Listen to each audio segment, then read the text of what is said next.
Well, welcome everyone. Glad everybody come out to join us tonight on our Wednesday night finale of Joshua. I wish Ada was here. I hadn't heard from her. I hope she's feeling good, not feeling bad. Welcome to everybody that's online. Hi, Betty. I know you're there.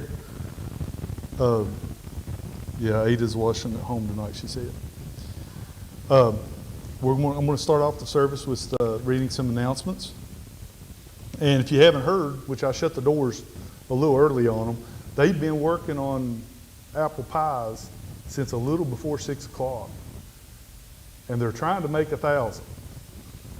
And there's a crew over there. I don't know how many they've got made, but I heard Matt say that they were trying for like 300 an hour.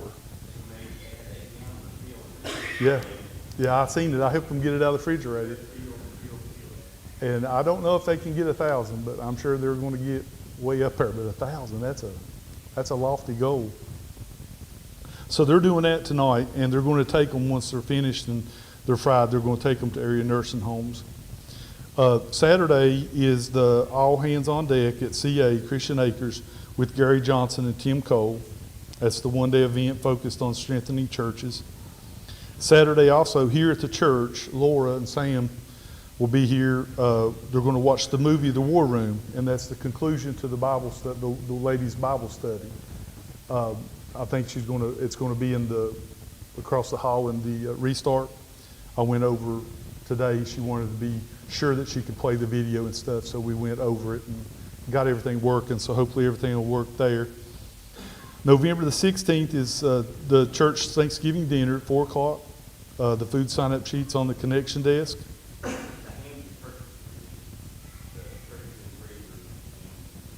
Okay, the turkeys and hams are here. The hams are in the freezer and the turkeys are in the... Okay, so hams are in the refrigerator and turkeys are in the freezer. Okay. And that'll be next Saturday, right? Next Saturday at 4 p.m. November the 23rd is the baby shower honoring Alexa and Aaron Daugherty at 1, and they're registered at babieslist.com. December the 14th is the trip to Arlington National Cemetery to help place the wreaths for the veterans. And I know that they said that you can't go to do all the extracurricular activities they've got scheduled, going to the White House and stuff, but if you still want to go, you can go and help with placing the wreaths. On December the 18th through the 20th is Feed the Families event. February the 7th is the Tim Tebow Foundation Night to Shine. Guest and volunteer registration are now open. And then TCTC, it's in, I think we said it was 10th, 11th, something like 11th, 12th. And it's open now, and I think Alan or Josh or somebody told me that they had extended that the first registration so that it's going to be up till December. Yeah. Okay. Okay. Do we have any other announcements? That's all I have on the bulletin. Okay. If we don't have any other announcements, we're going to start off our song service with got the numbers on the back of my papers. 973, everybody will be happy over there. And we will sing 1 and 3. Sing 1 and 3.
Uh, I know. That's what I was getting ready to say. I think Brother Bob, every time we sing that song, that was one of his favorites. Yeah. Do you like that chorus? Play that chorus again. And I should have. Okay, our second song is going to be 837, I Need Thee Every Hour. And we will sing, we'll sing all four. Sing all four.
Okay, for our prayer song tonight, we're going to sing 712. Jesus is coming soon. We'll sing verses 1 and 3. And if anybody has any prayer requests, just pass them to the inside aisle, and Brother Larry will bring them up. We'll sing 1 and 3.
Okay.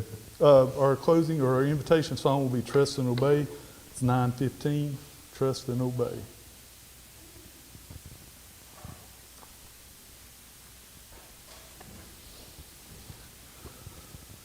On our prayer list tonight, we've got the family of Harold Cantrell, Jason and Tiffany Deals are not feeling well. Owen Price has walking pneumonia.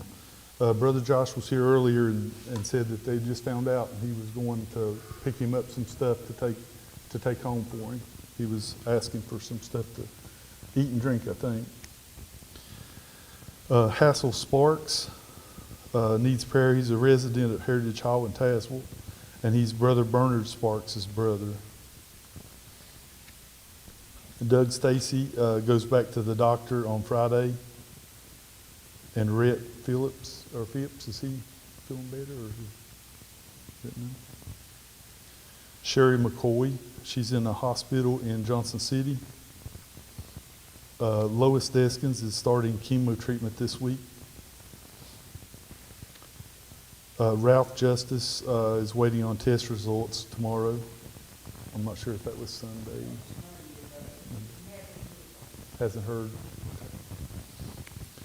The Mitchell family, the death of Andy Mitchell.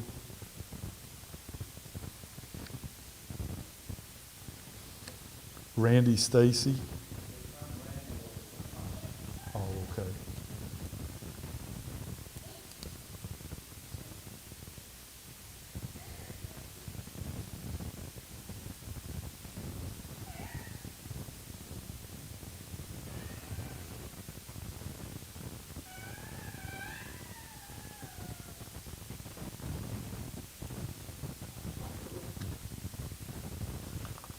Okay, Chris Short, he's was diagnosed with lung cancer, and he's going to be starting his treatment hopefully soon. He's a veteran, and he goes to VA in Roanoke or Salem, and he's trying to get them to allow him to do his treatments here locally because he doesn't want to have to travel. His wife doesn't drive, and he doesn't want to have to travel that far. My sister-in-law, sinus infection, she's feeling a lot better.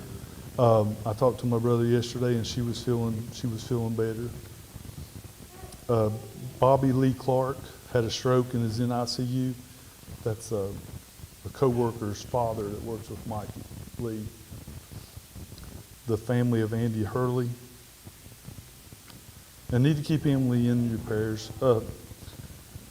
She's still having issues with her back. She's feeling better, but she's still having some pain in her back. Keep her in prayer. And Chris, she made it back fine from Charlotte, thank the Lord. She had went down there and spent last weekend with her trying to figure out what was going on. Dr. Larry Mitchell is in the hospital in Bristol with pancreatitis. Larry and Paula Stiltner. And Karen French is in the hospital in Michigan with breathing problems, and Sister Tilly's one that put that on there. Do we have anyone else we need to add? Oh, okay. I'll get it on. Junior Sayers had a mini stroke. Do we have anyone else?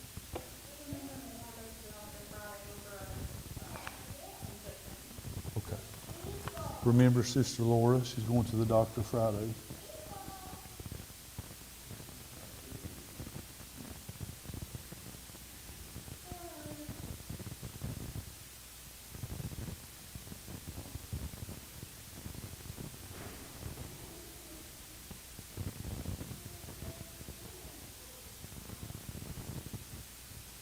Okay, anyone else we need to add?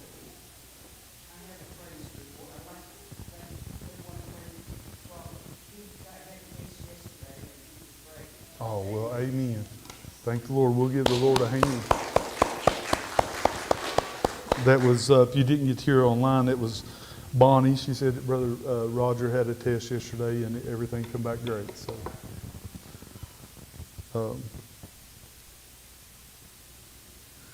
Doug Kennedy just posted that Hassel Sparks had passed away early Monday morning.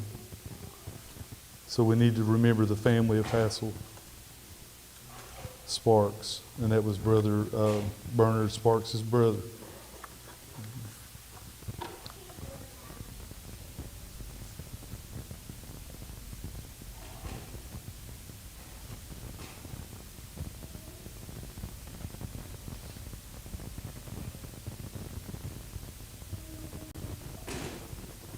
Okay, does anyone else have any additions?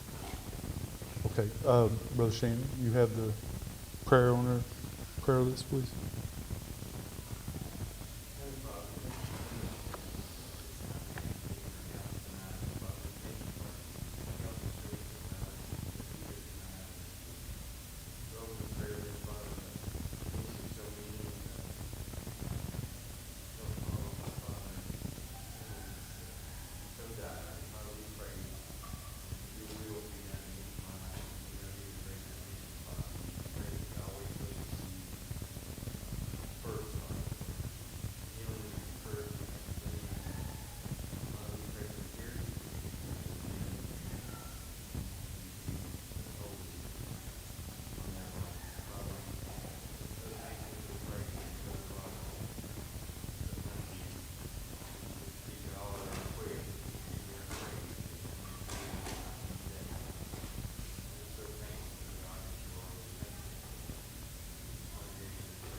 Amen. Thank you, brother.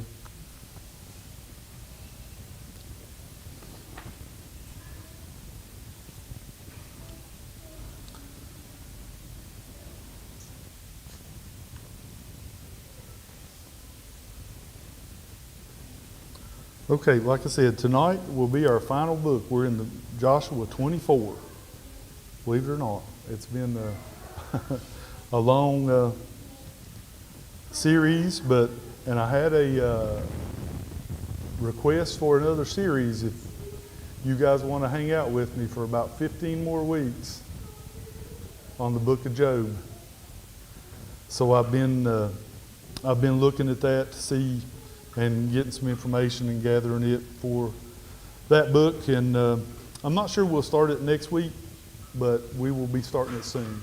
I know Thanksgiving's coming up pretty quick, so we may wait, and then we got Christmas. But we might start it next week, and just have to tune in and see. But it's coming. We will. I will be doing a book. I'll be doing a series on Job.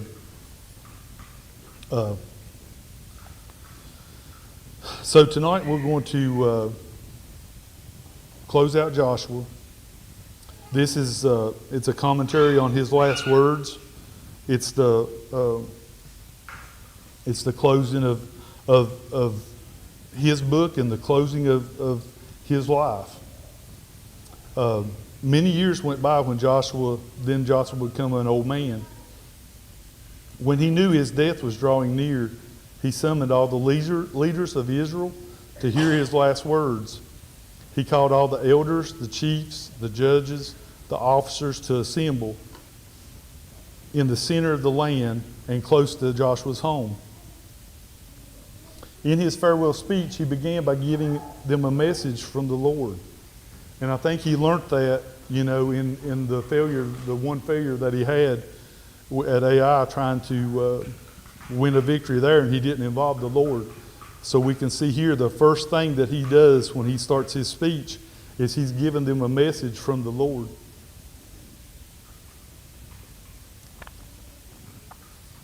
And he reminded them that the Lord had gave the nation of Israel and their fathers before the time of Abraham lived east of the Euphrates River and worshipped idols. But God chose to bless Abraham and his descendants. They did not deserve the favor he showed them. It was completely unmerited. God's unmerited favor is known as grace. So it was a demonstration of grace alone that God called Abraham out of his pagan family and the pagan country that led him to the land of Canaan. Here he was blessed. Abraham was given a son named Isaac, and then to Isaac it was given two sons, Jacob and Esau. Although Jacob and his family went down into Egypt, God did not forsake them years later. He sent Moses to deliver them from slavery under the heel of Pharaoh. The nation went from victory to victory. After God parted the Red Sea so Israel could go across on dry ground, he brought the waters together again over the heads of the Pharaoh's pursuit, and they drowned. On the threshold of Canaan, God assembled Israel to destroy two Amorite kings on the east side of the Jordan, Sihon and Og. The second was the king of Bashan. He was a giant with a bed measuring 4 cubits by 9 cubits, and that's about 6 foot by 14 foot. And we see that in Deuteronomy 3:11. It says, for the only Og king of Bashan remained a remnant of the giants. Behold, his bedstead was a bedstead of iron. It is not in Rab of the children of Ammon. 9 cubits was the length, therefore 4 cubits was the breadth of it, after the cubit of a man.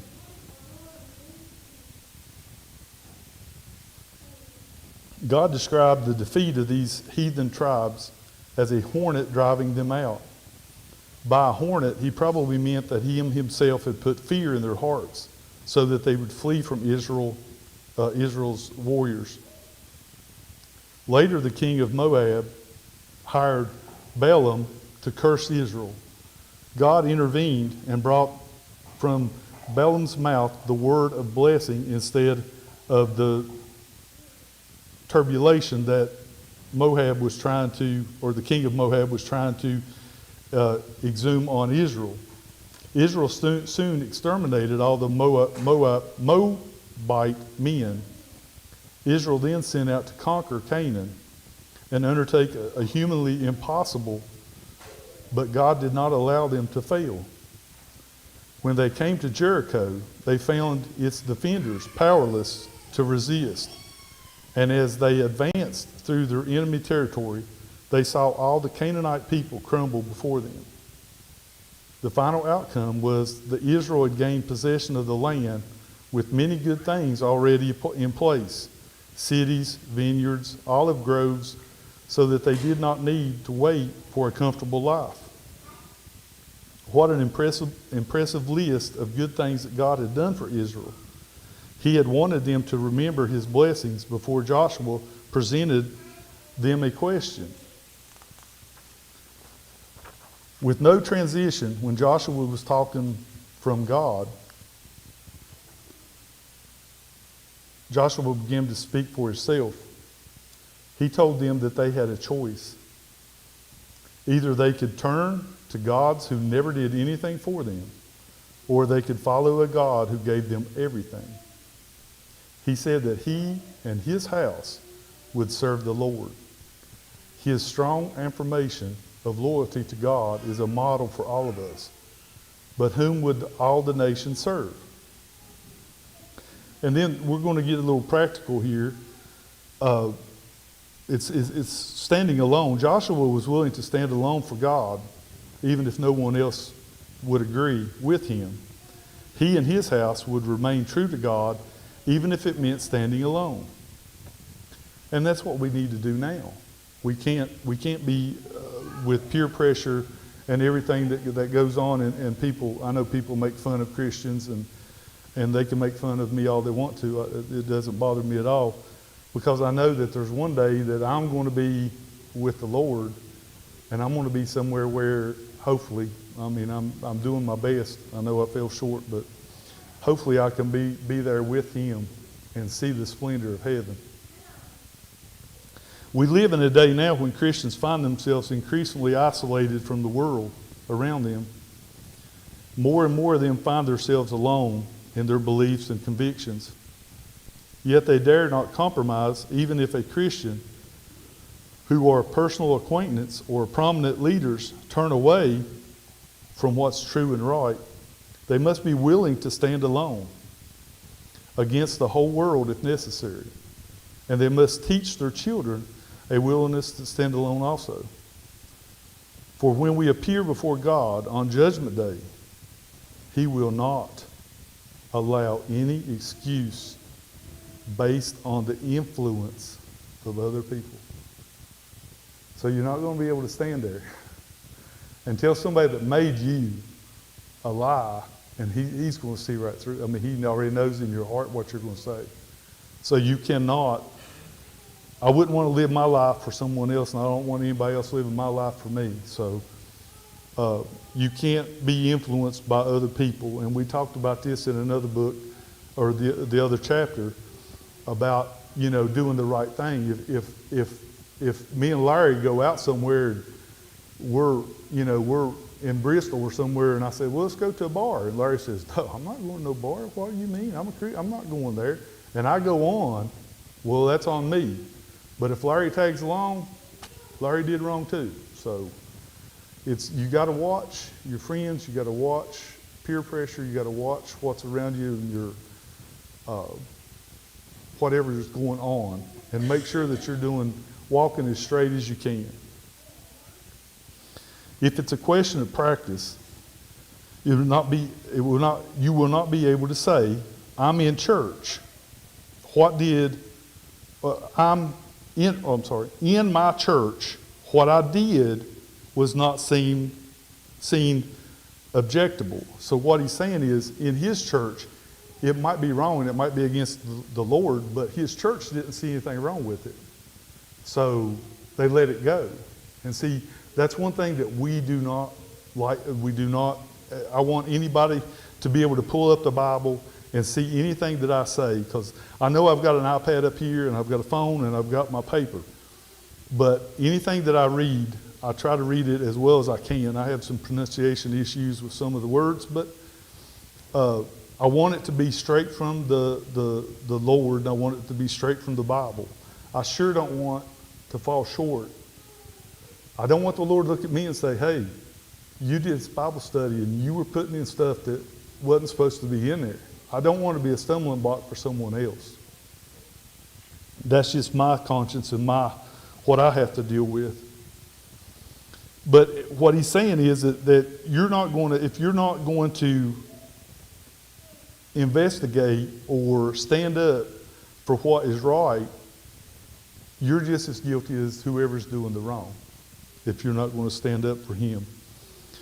If a question of truth, no one will be able to say, I accept my pastor or priest taught me. So he's saying if I go up there and he asked me a question and I said, well, that's what my pastor told me, or that's what my priest told me. You're not supposed to, you're not supposed to go by the word of the man. You're supposed to investigate, look in your Bible, and make sure what they're telling you is in the Bible, and make sure it's word for word. Don't change. It's not, a word doesn't need to be changed. God will take a dim view over your conclusions if you merely exalt your own ignorance. So he's not going to believe, you're not going to be able to go up there and say, I didn't know or I didn't understand. Therefore, you need to be teachable. That is, you must seek out good lessons and sermons and receive them with a heart prepared to learn them. But still, you must be subject everything you hear and read to two divisive tests of truth. What is in the Bible, and make sure that the Spirit confirms what you're hearing. All the assembled leaders, now we're going back to Joshua. All the assembled leaders answered him with a firmness equal to Joshua's, without hesitation, without argument among themselves. They declared their gratefulness for all that God had done for them, and they had promised to serve him faithfully. But see, Joshua, he knew their hearts.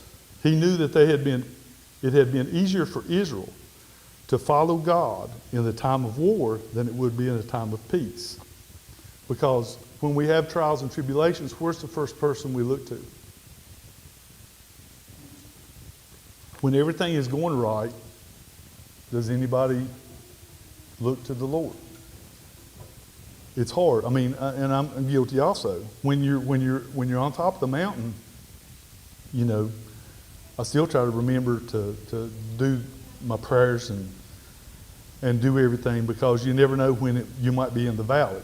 But we need to keep a conscious effort to make sure, whether we're on top of the mountain or in the valley, we need to be involving God in our lives. We need to make sure that we're asking His guidance and His faith, or showing our faith by following His guidance.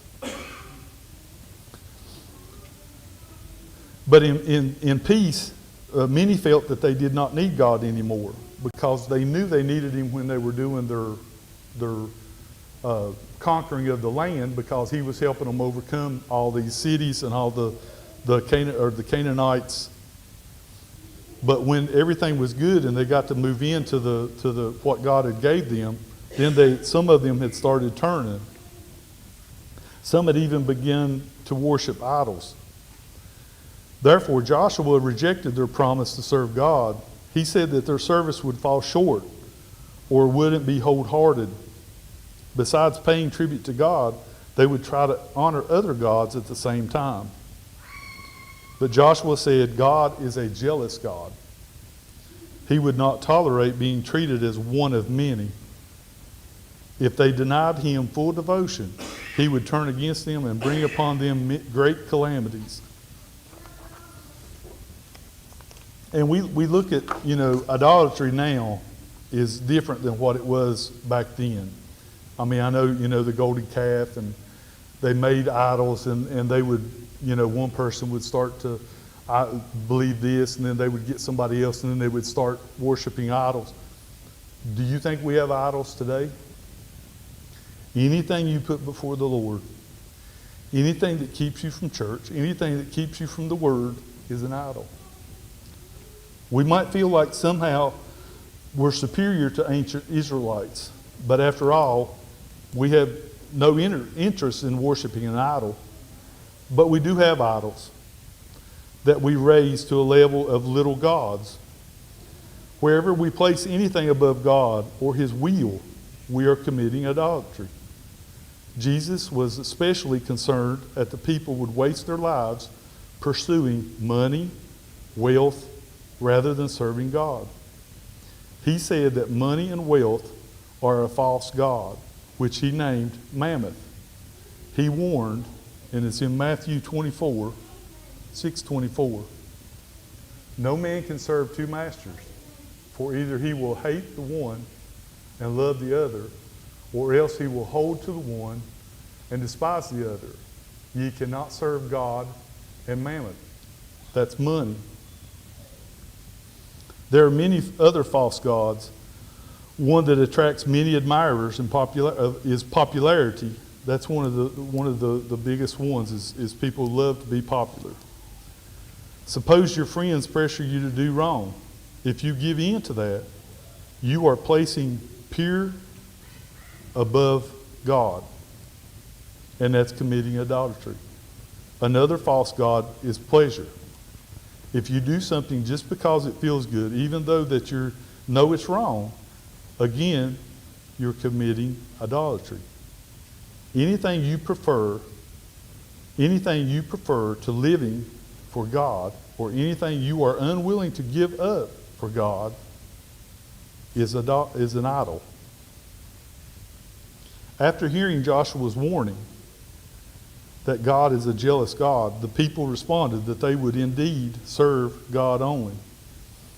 You need to help keep them to their promise. Joshua set up a great stone as a witness to their words.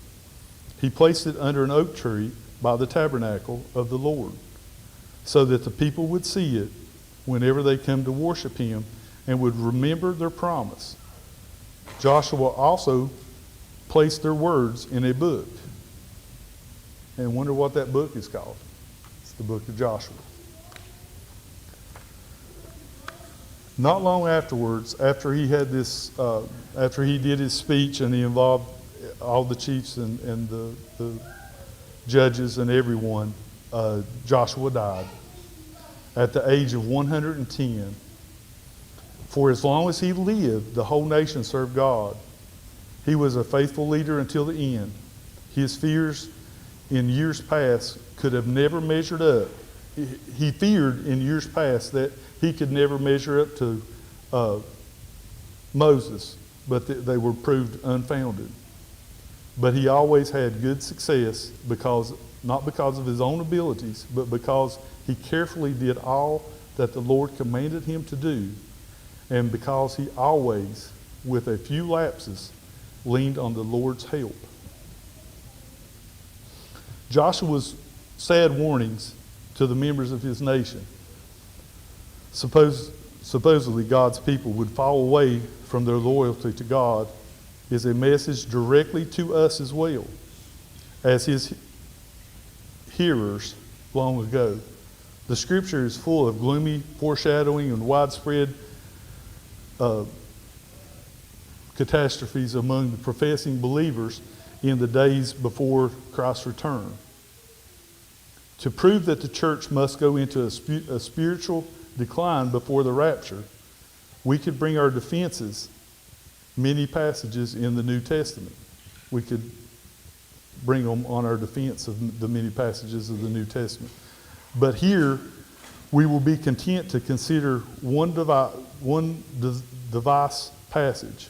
Consider what Paul said in 2 Timothy 3:1. This know also that in the last day perilous times shall come. Instead of bringing forth all these arguments against the recent distortion of Paul's meaning, we will simply point out that Paul himself lived in the church age. Yet in referring to the last days, he's using it in a verb sense, as in a future tense. Perilous times shall come. And he maintains the same tense throughout his whole discussion of the last days. He's obviously thought through the last days that had not arrived yet, but would arrive in the future. The context leaves no doubt that Paul placed the last days at the end of the church age. Notice what he says in 2 Timothy 3:13. It says, "But evil men and seducers shall wax worse and worse, deceiving and being deceived." He's trying to warn us about false prophets, and he's trying to warn us about believing in a man instead of believing in the Bible or the Word or the Lord. Such men shall be called evil men, seducers, deceivers. More exact translation clarifies a prediction. Paul, in fact, says that such men would advance the worst, deceiving and being deceived. He foresaw a day when very worst self-deceivers and deceivers of others could control multitudes in the church. Such men would be convincing replicas of real Bible Christians, but privately they would wallow in the depths of abomination. Paul gives no hint that better leaders would follow the worst. The only trend he foresaw was downward. Thus, the worst must emerge at the very end of the church history. we infer that Paul's views at the end of the church history, as well as the last days, of a special pearl. In the next chapter, 2 Timothy, Paul gives us an example, and it's expanded the picture of time. The worst deceivers would arise, and that's in 2 Timothy 4, 3 and 4. For the time will come when they will not endure sound doctrine, but after their own lust shall they heap to themselves selfish teachers having itchy ears, and shall turn away from their ears from the truth, and shall turn unto fables. And I'll explain about them itchy ears in just a second, because I didn't understand.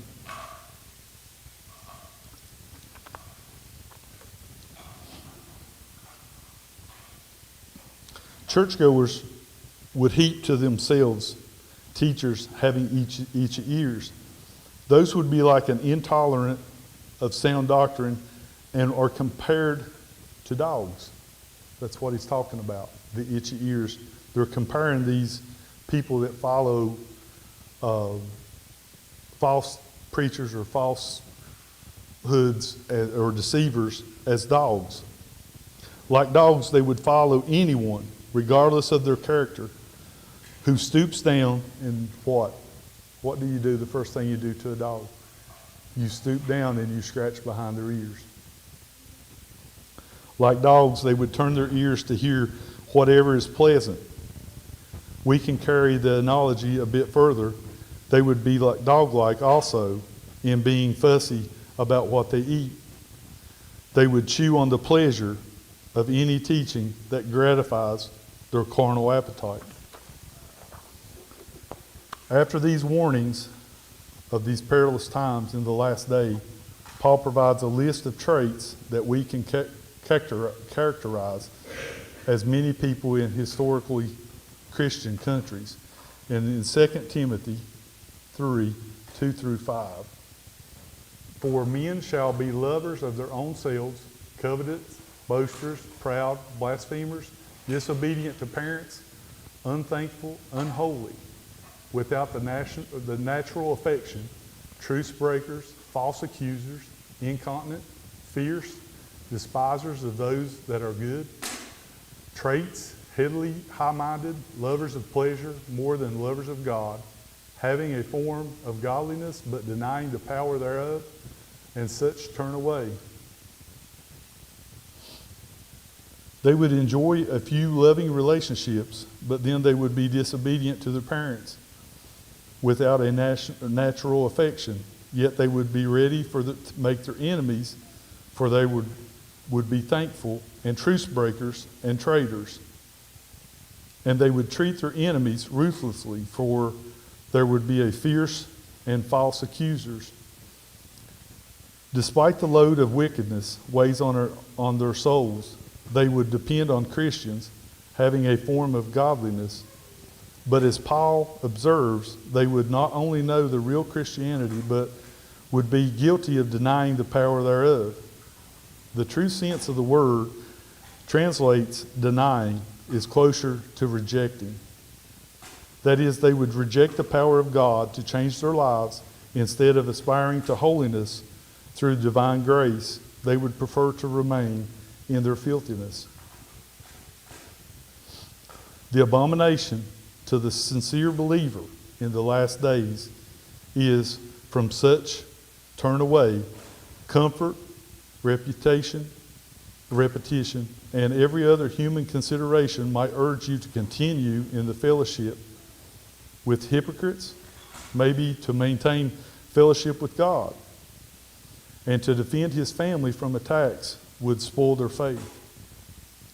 He must make the break. We must turn away, but where should we go? We must attach ourselves to a band of genuine believers, however small it may be. Having placed himself in a good church, he must work diligently to keep a good church. He must do his part, weed out corruption and compromise as soon as they appear. So he's telling us to avoid false prophets, avoid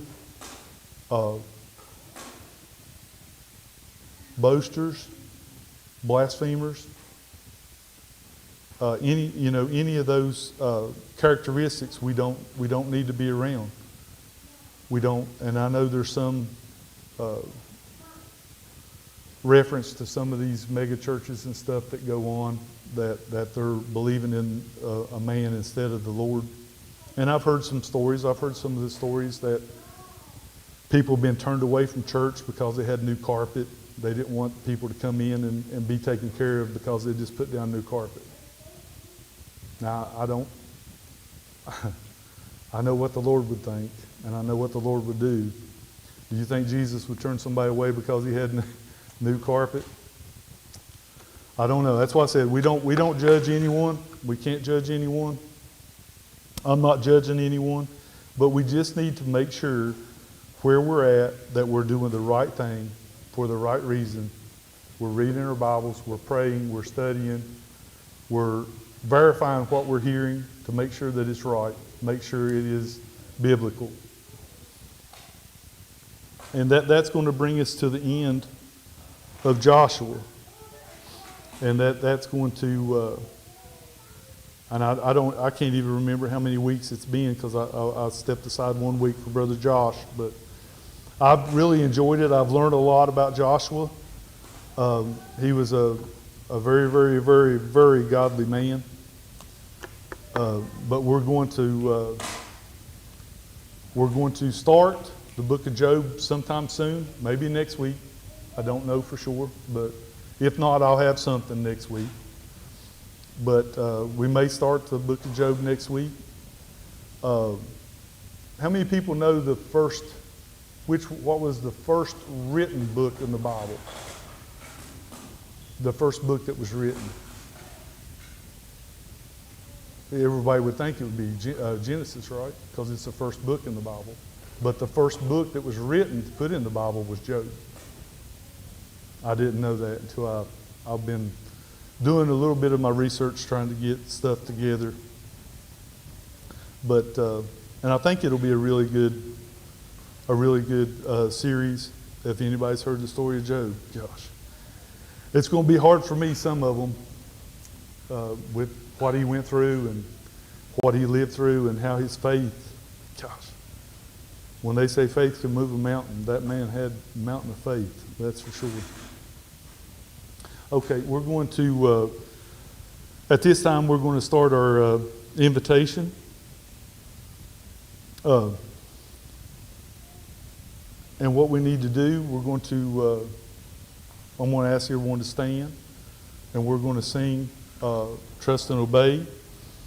But we need to let God into our hearts.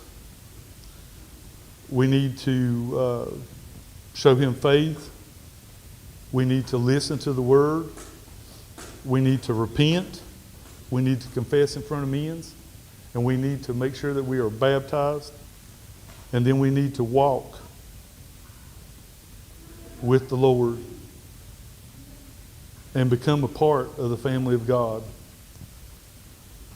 Because there's no other place that, I don't feel right if I miss a service, and I don't feel right if I'm not here.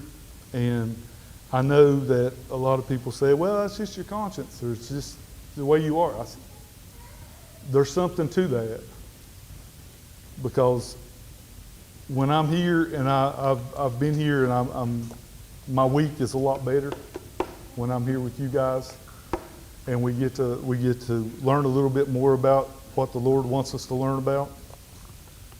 And I hope and pray that I can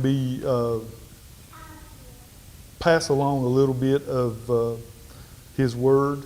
It's not about me, it's just about Him. I don't want any kind of gratification or anything for this, that's for sure. I just want to try to help our church and try to bring someone that doesn't know how wonderful it is to be in the family of God, to God. And I want to thank you guys for your kind attention tonight and for the whole series. I want to thank everybody for your kind attention and being here for it. At this time, we're going to sing Trust and Obey. We'll sing verses 1 and 5 of Trust and Obey.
Okay, I'm going to run over the announcements real quick.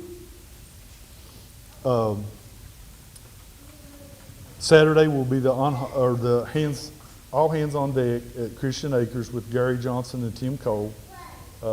Registration starts at 8:30. Saturday is the ladies' Bible study. It's their finale. They're going to be watching the movie The War Room at 10 a.m. in the Restart Room. November the 16th, which is next Saturday.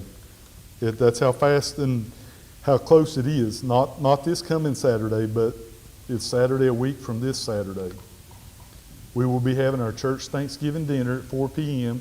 The food sign-up sheet is on the connection desk out in the foyer. November the 23rd, the baby shower honoring Alexa and Aaron Daugherty at 1 p.m. They're registered at babieslist.com. December the 14th is the trip to Arlington National Cemetery to help place the wreaths.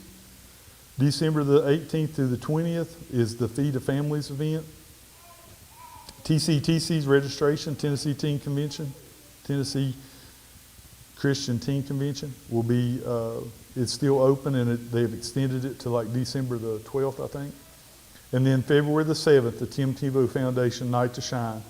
The guests and volunteers, the registration is now open for that event. Does anyone have any other announcements? Huh? You guys have made 1,100 apple pies. 1,100 apple pies. Well, let's give you guys a hand. I'll come over there and give you guys a hand.